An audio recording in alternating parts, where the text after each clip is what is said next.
So, welcome everyone. We're so glad that you chose to spend some time with us this afternoon to learn about self sabotage. My name is Abby Culbertson, and I serve as Director of Marketing and Communications at Insight Counseling Centers.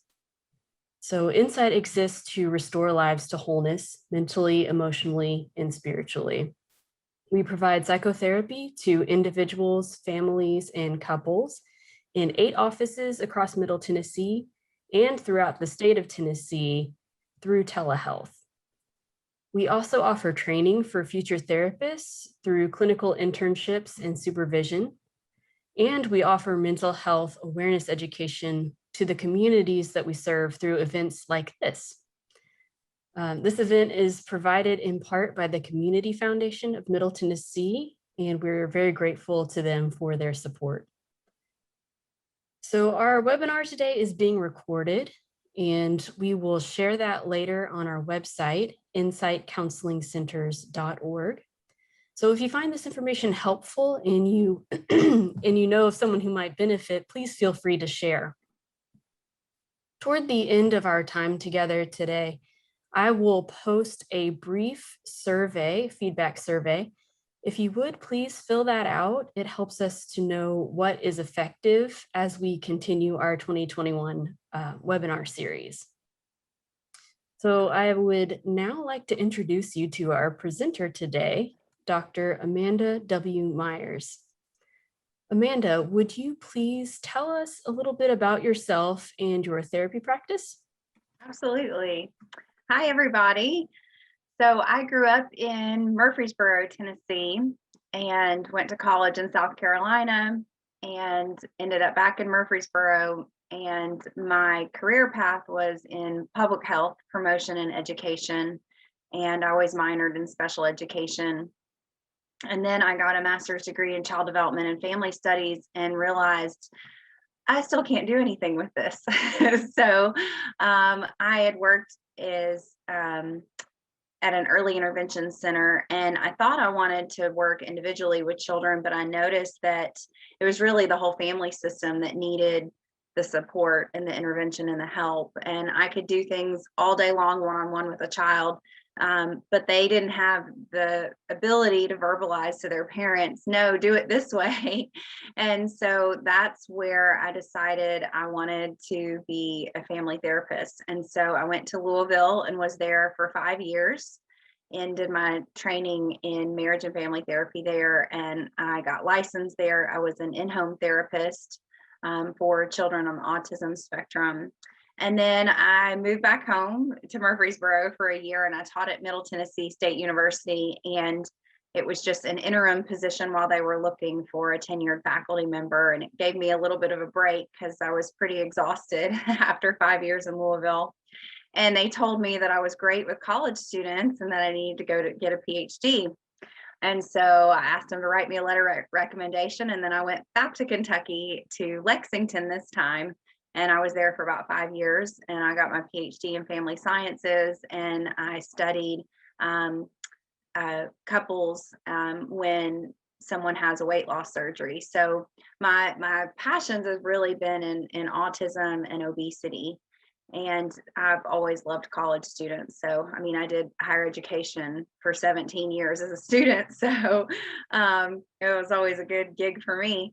So that's how I ended up, I finished my PhD and ended up back in Murfreesboro and really felt God's calling on my life to go back into therapy. I maintained my licensure the whole time I was getting my PhD.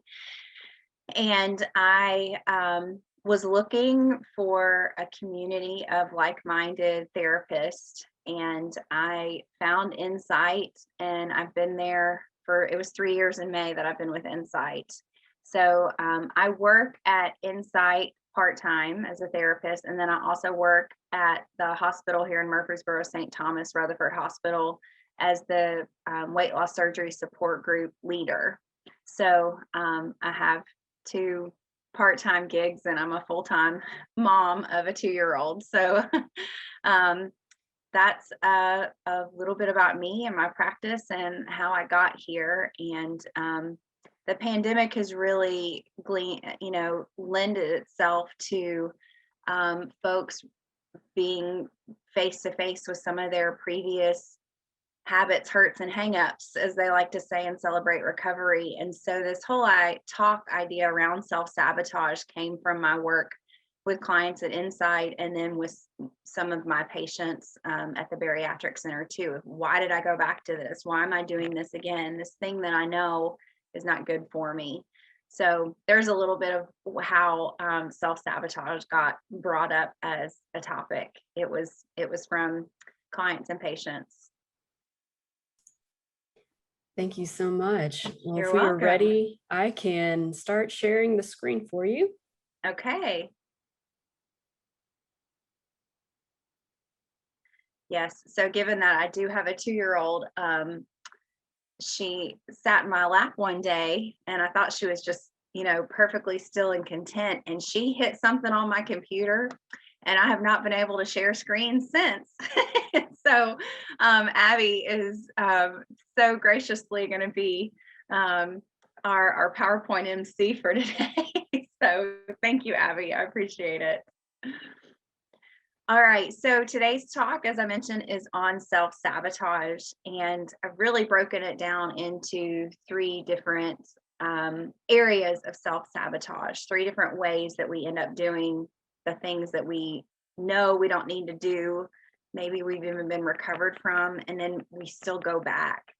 And so I was looking at it as spirals, so cognitively. Our systems, like our family that we're in, what kind of pulls us back into those things that we thought we were done with. And then our spirits, this tug of war, the spiritual battle that we go through. And so that is really the launching point of our talk for today, is to know that self-sabotage has these 3 working components and these 3 pulls. So Abby, if you'll go to the next slide, please. So I looked up the definition for self-sabotage, and it's interesting because when I first talked to Abby about doing this talk, I thought, well, how am I going to do this? Because it was something that kept getting brought up. And so I always like to start with a working definition. I looked this up on Psychology Today, and it says behavior is said to be self-sabotaging when it creates problems in daily life and it interferes with long-standing goals. The most common self-sabotaging behaviors include procrastination, self-medication with drugs or alcohol, comfort eating, and forms of self-injury such as cutting. And I thought that was a great definition because really of the interference piece. It's when we do things that create problems that interfere with our daily life and interfere with long-standing goals. So I work with people who are in recovery, they call it. So they have been sober, clean and sober from drugs, alcohol, codependency, gambling, sex addiction, food addiction, and they mark it with, I'm this many days clean and sober, or I'm this many weeks, or I'm this many years. And some of our really famous people right now, I noticed Brené Brown, said I think she's 28 years sober now. And so they mark this, that was self-sabotaging behavior. That was creating major problems and havoc in daily life and in relational life as well, going for this one thing or these 2 things. I've heard it said that addiction is giving up everything for one thing, and recovery is giving up one thing for everything. I'm going to repeat that. I've heard it said that addiction is giving up everything for one thing, and then recovery is giving up one thing for everything. And so there's a lot of components around self-sabotage with addiction and with this interference that keeps coming back, that gets in the way of those long-standing goals, whether it's sobriety or it's going back to school or getting a new degree or holding a steady job. So these self-sabotaging behaviors are things that really we are doing to ourselves and just creating this chaos, if you will. For some of us, it's internal chaos, and for some of us, it's external, and for others, it's both. And so that's what self sabotage is. And I noticed as I was preparing this PowerPoint, I was looking through Instagram, and two of the people that I follow ended up having some quotes and some ideas around self sabotage. I'm like, what is this? So it must be like the Google powers that be that knew what I was searching. And then that popped up on my feed. I don't know. It all sounds kind of creepy. But, when you're looking for something, you find it. And so I was really thinking about self sabotage. And then I, found some other people who were in that same spot as well. So I noticed that there's something on here that says chat.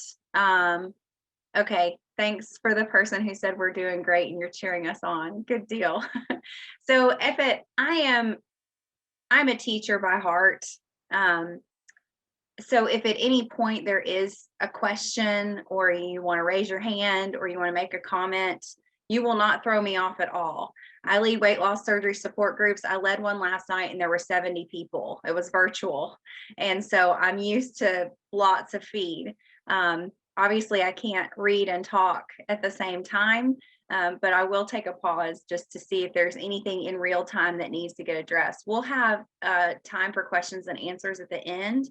But again, if it happens in real time and you want some clarification, I'm totally okay with that. Okay. All right. So Abby, would you go to the next slide, please?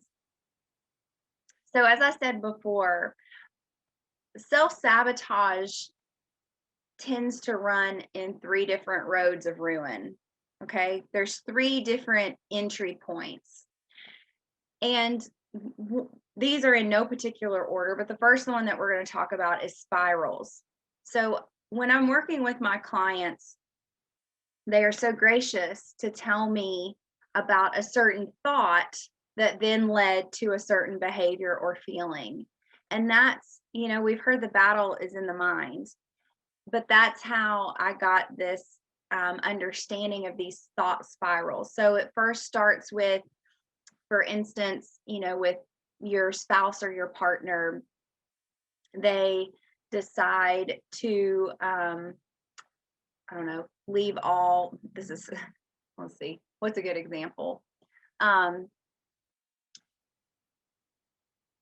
So you say, hey, it really helped me out if we went to bed around the same time, because I don't know about y'all, but it's hard for me to go to sleep when someone just gets in bed with me. So it could be that you ask your partner, hey, can we go to bed about the same time? That would be helpful to me. And then your partner continues to ignore that or ignores it for some reason or another. And then your thoughts start to spiral a bit. You might start to feel anger, like, how, gosh, that was so rude of them. I made this request and they're ignoring my need. And then it starts to go even further, like they're doing this on purpose. They don't really care about me. Why am I even in this relationship? We just don't have anything in common. So you start to have these, we call them cognitive distortions, where you really have this polarizing language, this extreme language, this always and never kind of language. It's really self-defeating. So, and that's kind of a form of self-sabotage, is that where you're just defeating yourself. And unbeknownst to you, it could be that your partner has a stomach ache or is suffering with a cold, or isn't able to come to bed for some other reason. I know with my husband, he has a sugar low, he's type 1 diabetic. So some things may be out of their control to where they're not able, you don't know the whole story. But our thought spirals can get us at a place where we're only seeing one story, we're only seeing one side. So your thought life is really important when it comes to your behaviors, because behaviors don't just start on the outside, they really start on the inside. So when we talked earlier about self-sabotaging behaviors, those start in your mind. So you really start to think about your thought life. And our thought life, there are certainly components to our thought life that we don't have any control over. And there are components of our thought life that we do. So I'll break this down a little bit more. So our thought life, it really starts with our primary attachment figure or our caregiver. So our parents, our moms, our dads, whoever it was in your life who was your primary caregiver, they are the ones that teach you about yourself. Okay. So they are the ones who model to you worthiness and value and safety. And so you can imagine if you grew up in a home where you did not experience being valued and being worthy and feeling safe, that you would have some problematic thoughts about yourself and others. So if I am growing up in a family where I'm not feeling worthy, then my self-worth actually might be compromised. I might start to think that my value is only measured by the things that I can do or accomplish. And so my thoughts about myself are, I've got to do this thing, I've got to get this right in order to be loved. And then what happens when I don't make that accomplishment? I start to see that maybe all I had thought, maybe what my caregivers thought about me was true. Maybe I wasn't worthy. Maybe I wasn't valuable. And so part of trying to deal with that or cope with that could be drugs and alcohol, comfort eating, superficial relationships. So things that try to bring us some sense of relief or worthiness, but it ends up being self-sabotage or self-defeat. And so these thought spirals, thoughts about ourself, really do begin with our primary attachment figures.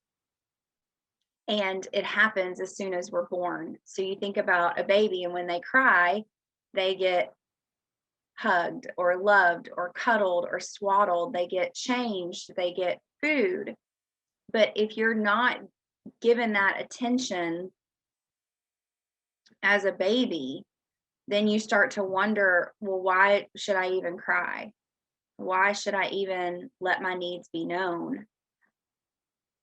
And so you can see where if you don't have that reliable source from the very beginning, the very moment you enter the world, it can really have an impact on your thought life and how you view yourself.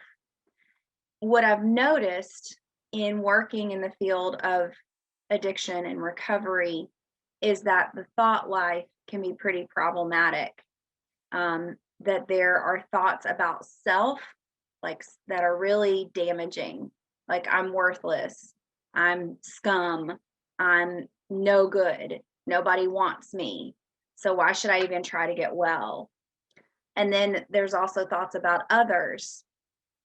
They're all out to get me. No one's ever cared. And why should I even try? If it doesn't matter to anybody else, why should I try to get better? And then, of course, you have thoughts about God. If God were really here, if he had been with me when I was so alone, then I would be better. Or, why would God put me in this position? And so our thought life is really something that informs our behaviors. And that's one of the beauties of going to therapy, is to try to work through some of these thoughts and some of these spirals. And even if you did have a great relationship with your primary attachment figure, It could be that you have more of a lean to having some self-doubt, self-deprecation. Maybe it's that um, you experienced a breakup or an end of a best friend relationship, and you just start to think, what's it even matter? I'm just going to go take care of myself. Why even try? And so when we're in relationship with others, it does have an impact on our thought life for better or for worse. And so really trying to navigate these spirals is important. I work with a wonderful client, and she was telling me one day that she went from like 0 to 180. She said she just had a major thought spiral about one of her relationships, one of her very important relationships. And while she was having the spiral, this beloved of hers called, and she just went off. And he said, well, what happened? And she said, I had 2 hours to be by myself. And so she and I really worked a lot on her thought life and these spirals, and trying to interrupt this process so that she wouldn't go from 0 to 180 like that, because she didn't like being that person that jumped to the worst case scenario, which was modeled to her by her mom. And so it's interrupting these thoughts. Another road to ruin, as I've mentioned, is with our systems. So I'm really talking mainly about our family system. So every family has a way of relating that is unique to that family. But there, of course, are some universal features of families. So there's, the household that you grew up in, there's a pecking order. There's someone who's the scapegoat. There's someone who manages things. There's someone who's just relax, let's take it easy. So there's all these different personalities and roles within a family that is just precious and horrifying at times. It just depends on which family system you're in. But the goal of every system is to maintain the status quo. And whatever that status quo is, that's the goal of the system. So you think about your car, for example, and your car is wanting to all work together, but every part matters. So if one part is off, it's going to affect the whole system. And that's how it is with our families. If someone stands up and says, I don't want it this way anymore, I'm tired of being the baby of the family, it's going to create a little bit of noise for the rest of the system, and and then the system's going to decide what to do with that. So again, because the goal is to maintain the status quo, if we're looking at families who have struggled with addiction or obesity, there's an identified patient, there's an identified person in each family who is the addict, right? And so when that person decides, I want to get clean and sober, I don't want to live like this anymore, then the family has to reorganize, and they're either going to accept and support that change, or they're going to be neutral about it, or they are going to sabotage it. And then in other situations, when one person lays an addiction down in a family, then another person picks it up, because that's the family identity. That's the status quo. There's always an addict in our family. There's always someone that's hurting. I've watched this play out a lot in the field of bariatrics, of weight loss surgery, where one person will lose the weight and then another one seems to gain the weight that the person lost. And that is family systems theory right there. Okay, that is because the goal is to maintain the status quo. So when you think about self-sabotaging behaviors, if there is someone in your family who does that, and this is how it's always been, you can see where the system it just maintains it. It's almost like it accepts it, But that's how the family has always been. And so that's how the family is going to stay. So when there tries to be a little bit of change around it, there could be some resistance. And then as far as self-sabotage goes, there's also genetic components. So we know that with addiction, especially with alcohol, and we also know with obesity, that there are genetic components, there are components in our DNA that predispose us to alcoholism or to obesity. And what we found is that we can be genetically loaded for alcoholism, addiction, obesity. We can be genetically loaded, but our behaviors pull the trigger, so to speak. I've heard it said that way. I didn't come up with that. And I forget where I heard that. It was a training. And I really liked that because our genetics are not our destiny. Okay. If you are struggling with self-sabotage, if you are struggling with your thought life, if you're struggling with your family system, if you are like, this is how my family is, it's in our blood, I want you to know that your DNA is not your destiny. All right. I hope you can be encouraged by that. Your DNA is not your destiny. Your genetics do predispose you. They make things more likely. Just like if you've experienced a divorce in your family, if your parents were divorced, that increases your risk for divorce. It's called an intergenerational transmission of risk.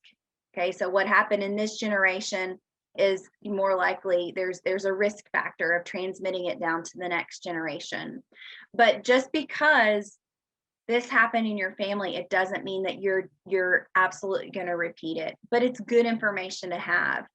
I'll share with you in my family. So genetically, on both sides of my family, there is alcoholism. And interestingly enough, on my dad's side of the family, my dad's grandfather lost his leg to alcohol. And on my mom's side of the family, my mom's dad lost his leg to alcohol. So we have alcoholism on both sides of my family, and two limbs were lost because of alcohol on both sides of my family. So I know that I have a genetic predisposition for alcoholism, and my behaviors and my thoughts about alcohol are what's going to influence whether or not I become an alcoholic.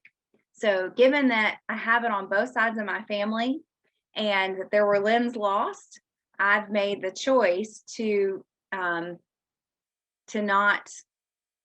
go there. I don't want that kind of exposure. But I have siblings who have made different choices, and it presents itself differently for them than it does for me. So I saw in my mid-20s that I could easily be that person who has a drink every night. It was easy. And I decided I didn't want to live like that. And so I made the decision in my mid-20s to not do that anymore. But it took that having that information in order to get there. Okay.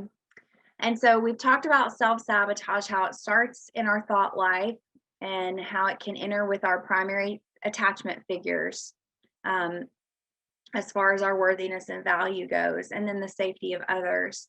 And we've talked about our family system and how the goal of many systems is to maintain the status quo. And so when one person tries to get well or healthy, there may be a little bit of a resistance from the family because, wait a minute, this isn't who we are. This isn't what we do.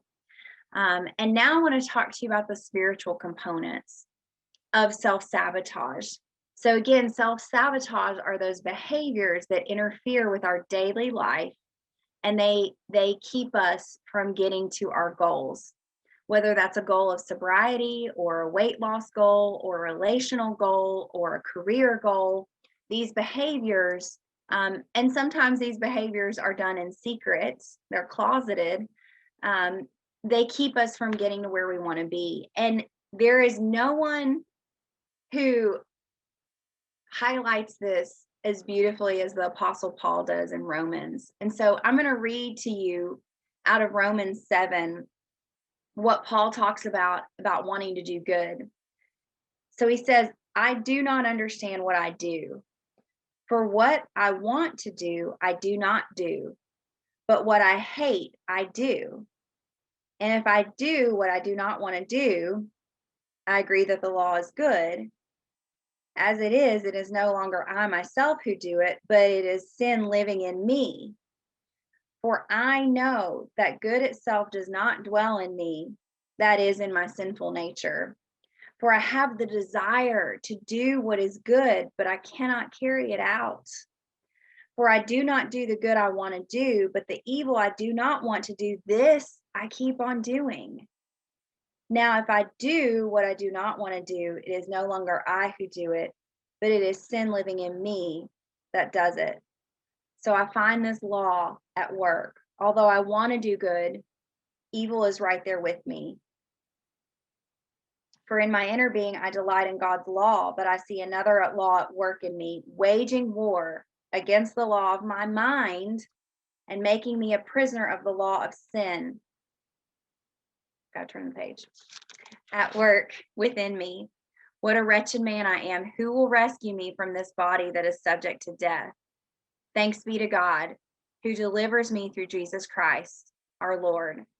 So then I myself in my mind am a slave to God's law, but in my sinful nature, a slave to the law of sin. And that's in Romans 7. And I find Paul's sharing of his experience so compelling. You know, that wrestle, that tussle, that back and forth, you know, the good I want to do, I don't do, and the evil I don't want to do, I end up doing it. And it's just this back and forth, back and forth. And that is self-sabotage. That is the wrestle, the struggle, the war that's raging in most of us. So it's helpful to me to consider that self-sabotage isn't just a cognitive thing. It's not just a family system thing, but it's a spiritual thing as well. And so when we know the entry points of self-sabotage, the idea is that then we can find some solutions around it. Okay.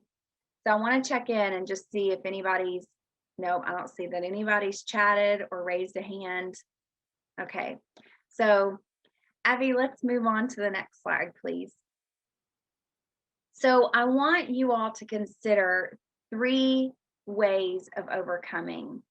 And as we just talked about with self-sabotage, there are spirals, systems, and the spirit.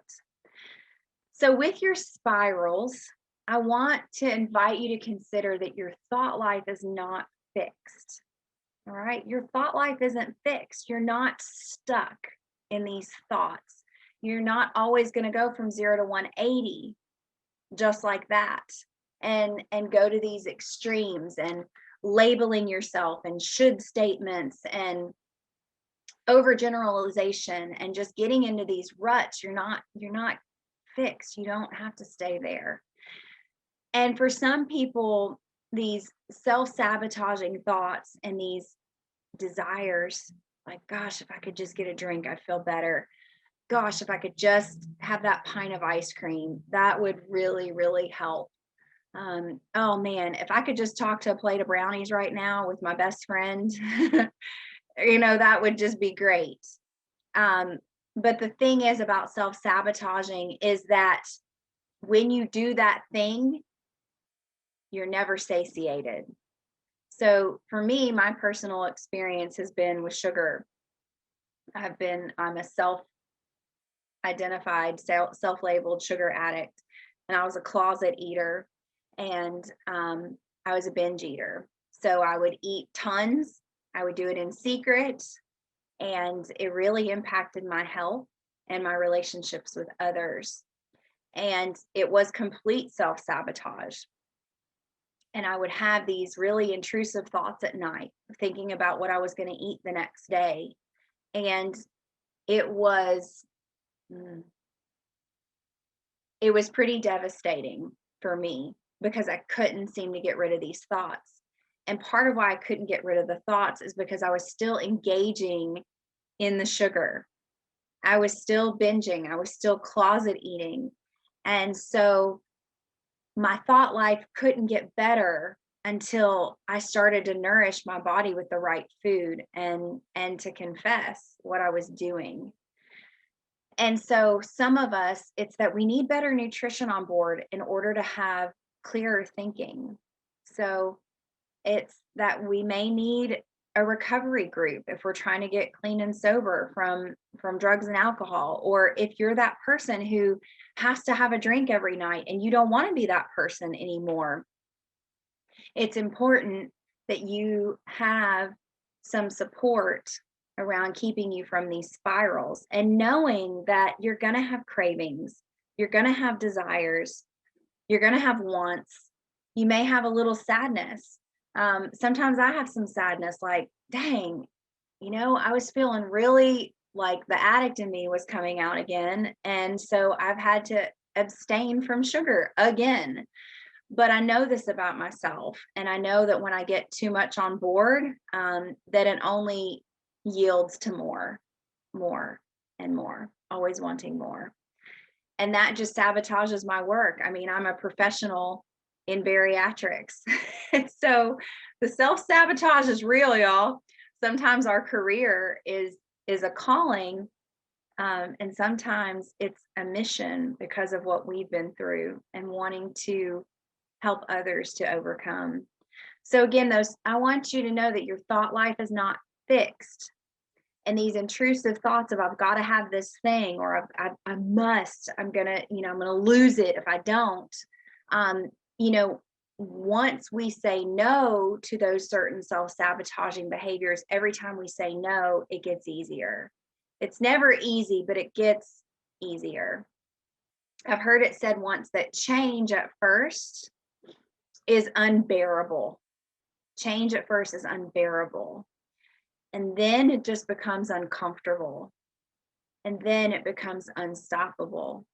So if you're trying to change some self-sabotaging behaviors, I want you to be encouraged that yes, it is going to be unbearable at first, and then it's going to be uncomfortable, and then it's going to be unstoppable.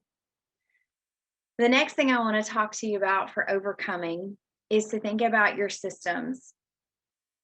And I want you to know that changing the status quo in your family, in your house, and in your heart, it takes time. And a lot of us don't give ourselves enough time. We want to feel better now. But I can tell you this right now, that changing a behavior and really locking it in, it doesn't take 28 days like a lot of people think. That's only because insurance would cover it. 28 days of inpatient. It takes 67 days. It takes 67 days to create and establish and lock down a habit. 67. And they found that days 4 and days 21 are the hardest. For some reason, days 4 and days 21 are the hardest. So if you are really trying to make a change and you're struggling with how hard it is right now, give yourself time. Give yourself time. And know that it does take time in order for things to stick. Okay? And the longer you do it, the stronger you become. Okay? There's some that call it habit strength. The longer you have a habit, the stronger it gets. And those habits can be for better or for worse.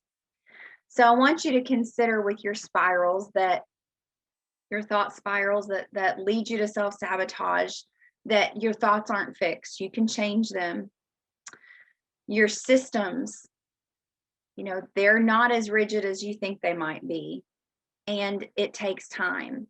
I've watched people make a change, and then other family members get on board years later and say, I want to do exactly what you did.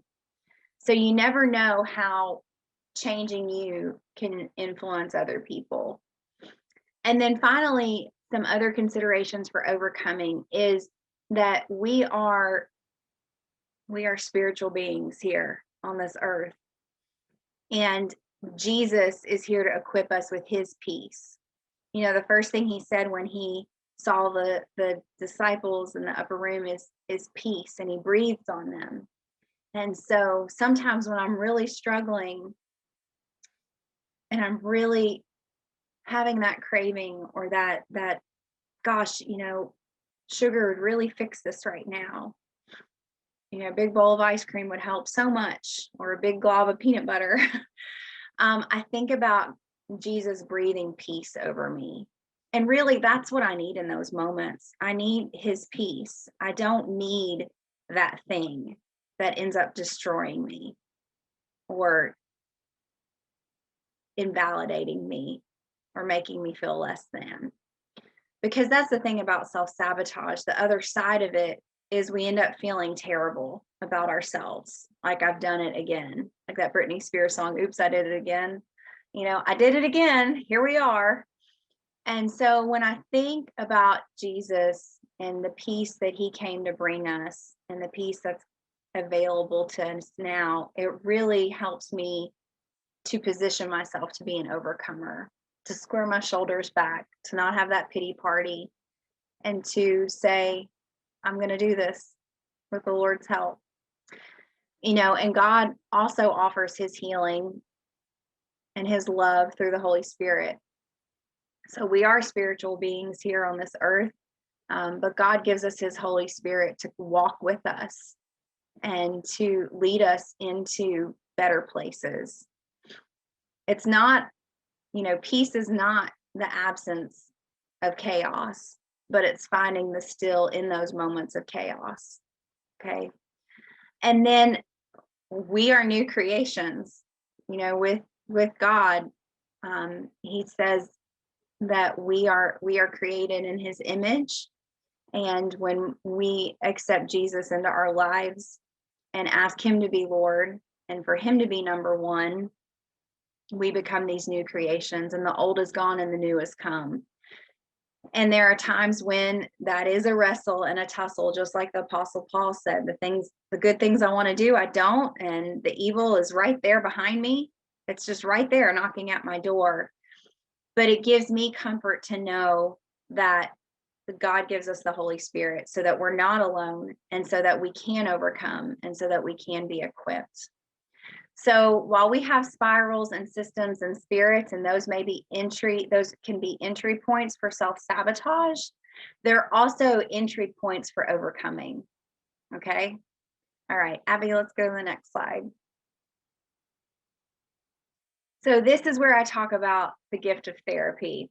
And I loved this picture because it reminds me, it says I'm a winner, but it reminds me of the recovery chips that people get when they first come to a meeting, or when they're 1 year out or 2 years out or 60 days or 90 days, you get a chip that symbolizes that.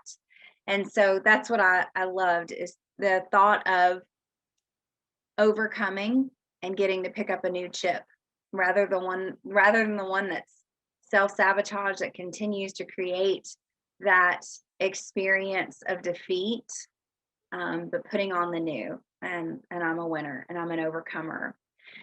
And so really, there are times in our lives where we need professional help. And I really thought about therapy being a gift. Some people, it's known as self-care. Some people, it's I had to do it or I was going to be in a really bad spot. Some people come to therapy through trauma or grief. And then some people come to therapy because they say, I'm in this pattern and I don't like it anymore. I don't like that I've gained all this weight. I don't like that I'd rather just eat pizza and drink beer than talk to my spouse about what's really bothering me. I don't like who I am right now. And so the gift of therapy really helps to interrupt those spirals. And for some, it helps us to identify the spiral of how did I get from point A to point Z in a matter of 6.2 seconds. So therapy can really help us to interrupt those thought spirals, especially in the face of not having a safe primary attachment figure. Okay. So sometimes therapy can help us make sense of all that. And then therapy is a great way to disrupt the status quo. Not that the status quo is bad, but sometimes it just doesn't work for us anymore. And I'm a licensed marriage and family therapist. And the very first thing I do with my clients is a genogram. So it's a family tree. And it's really to look at the generations or the genes in your family. And so you go line by line right here with grandparents, parents, and then and then maybe your family your family of procreation. And so looking at, this family system can sometimes disrupt the status quo of like, you know what, I don't want to bring this forward and into I don't want to continue this legacy of alcoholism or obesity or gambling or dishonesty. I don't want this to be what defines our family. I don't want this to be our identity anymore. And so sometimes going to therapy can really help you to disrupt that. And then also, therapy can be a great way to attend to your spirit, that part of you that you don't give a lot of attention to. And so I really encourage you, if you are stuck in a self-sabotaging cycle where it's really like Paul described, I'm trying to do good and I just can't, it just keeps happening over and over again. I want to really invite you to consider going to therapy as a way to interrupt the spiral, disrupt the status quo, and attend to your spirit. So one of the things that I appreciate about Insight Counseling Centers is that we are equipped to attend to the spiritual parts of people, and we are equipped to celebrate those spiritual parts, to attend to the spiritual parts, to recognize the spiritual parts, and to respect the spiritual parts. And so sometimes our spirit has been injured by a loved one, and we've been telling ourselves over and over again, I just need to get over it. And that can lead to really bad self-sabotage. And going to therapy can be a way to see where that spiritual wound was or is, and to try to give it some voice and some attention. So someone just asked, can you address physical cravings during the withdrawal process? How long can people expect to experience cravings and how to minimize them? That is a great question. So withdrawal happens even if it's food. So sometimes it's important to know what the symptoms of withdrawal are. So when you're withdrawing from physical cravings, you may get a headache. You may feel nauseous. You may feel fatigued. You may feel angry. You may feel irritable because you're getting that out of your body, out of your system. It's something that's toxic to you, but you've developed some kind of immunity and some kind of expectation.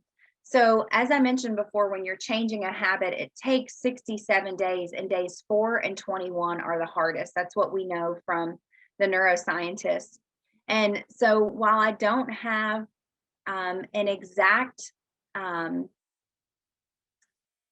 science around like this is when it's going to happen and this is the intensity, I can give you here's what to expect.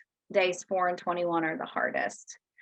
The thing about cravings is that your body will crave the thing that you've gotten rid of if you're still messing with it. Okay. So as I said, I'm a self-confessed sugar addict. I have to be so careful if I have any sugar, because once it gets back into my system, then I crave it again. And then I say, oh, well, I can. So here's an example. I can't do donuts because I've never just had one donut. It's like 3 or 4 or 5 or 6. And once I get them in my system, those intrusive thoughts happen again and I want them. And this could just be from one donut. And so I've had to be, I've had times where I'm like, let my guard down to see, if I still am an addict like that. And I fail the test every time. And so for me, I know the further out I get from the thing that I was letting go of, the easier it gets and the less cravings I have. So some people are told, well, just do it in moderation. Well, there are some foods that are complete triggers for me that I just can't do in moderation. And when I try to moderate, or if I say, well, I'll only have dessert on Friday, that doesn't work for me, because when it's in my system, then I want it even more. And so it really does. Some people can do moderation, and some people can't. So it's really important to do some introspection and get real with yourself and say, is this something I need to abstain from? And it's really helpful in that process to tell yourself, I just can't have this right now. Okay. Because again, when we get into those extreme thinking, that all or nothing thinking, then it can become really overwhelming. So, how long can people expect to experience these cravings? Sometimes it's a physical craving, and other times it's more of a mental craving. So, I've heard it said that people aren't addicted to the substance, they're addicted to the experience. And so I say that a lot of times for folks who really struggle with nighttime eating, it's the end of a day and this is your ritual to unwind.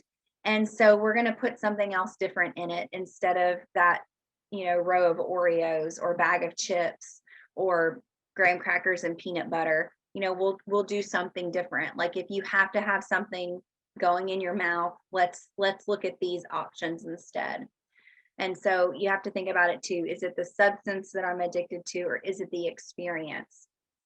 So I hope that's helpful. That's a way to minimize them, is to address, like, is it the substance or is it the experience? And if it's the experience, trying to recreate something that feels like a ritual and can help you unwind in a way that doesn't sabotage all your effort that you've put in the whole entire day. Okay, what other questions do I have? Thank you for that question. I can also share, like, for the spiritual piece, Pam, of helping to minimize some cravings. I know for me, when I used to smoke cigarettes and it was so hard to stop. I could stop for a little while and then I could stop for like 6 months and then it would just come back. And so for me, I found a verse in Galatians that talked about the person who wants to sow good things needs to put those good things in. And so I really had this very strong mental image of my lungs and wanting to have good, healthy lungs and to have that good soil. And so that really helped me. And I gifted myself with smoke-free lungs for several months before my 30th birthday. And then when I hit 30, I was like, I could have a whole decade with no smoke in my lungs and no smoke in my car. And that's what's happened. And I'm going to be 40 in December, and I haven't touched a cigarette since. So sometimes it is important to see where is this really sticking for me, this thing that I'm trying to overcome. Is it in my thought life? Is it in my family system? Or is it a spiritual thing for me? So I hope that's helpful. I've really enjoyed getting to talk to you all today. I hope it was helpful. And if you have any lingering questions, you're very welcome to send me an email, and we'll see what we can figure out. Thank you so much, Amanda. You shared such great information with us today. We really appreciate your work pulling this together for us. It's great stuff. Yeah. I also forgot to mention, y'all, that sometimes these self-sabotaging behaviors really hit people hard. They revisited them during the pandemic when they were stuck inside and around the things that triggered them. Home maybe wasn't a safe place. That can be something that flares them up. So I don't want you to think like, I'm no good and I've ruined my recovery. And there were several celebrities that came out during the pandemic that said, like Dax Shepard did, he'd been in recovery for 16 years and he had a relapse or a lapse. So just don't stop fighting. Okay. If you're really trying to get a handle on some of this self-sabotage, it's, the hiccups and the detours, they happen, but they're not an indicator of of who you are as a person. Okay. All right. So we hope that you'll stay in touch with us. Our website, once again, is insightcounselingcenters.org. You can sign up to receive our monthly newsletter there. You can also find us on social media, and that might be how you found us today. We are on Facebook, Instagram, LinkedIn, and Twitter. We post about our counseling services and our upcoming events. And if you're looking to schedule a therapy appointment, call our intake department at 615-383-2115, extension 100. Once again, it's there in the chat. Or you can reach out to us on the contact page of our website. Well, thank you again, Amanda, and thank you all so much for being with us. We hope to see you again and speak with you in the future.